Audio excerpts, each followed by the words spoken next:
রাজশাহীতে দুই হাতে গুলি চালানো সাবেক সিটি মেয়র লিটনের ডান হাত যুবলীগ নেতা রুবেল 5 দিনের রিমান্ডে। নিজস্ব প্রতিবেদক এম এম মামুনের পাঠন তথ্যচিত্রে বিস্তারিত।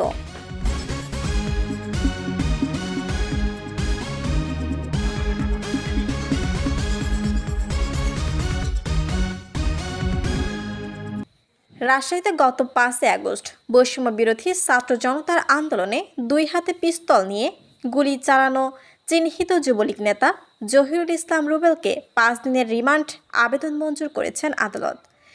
রবিবার 15 সেপ্টেম্বর রাজশাহী মেট্রোপলিটন ম্যাজিস্ট্রেট আদালত 1-এর বিচারক ফয়সাল তারেক শিক্ষার্থী আলী রায়হান হত্যাকাণ্ডের ঘটনায় তার রিমান্ড মঞ্জুর করেন।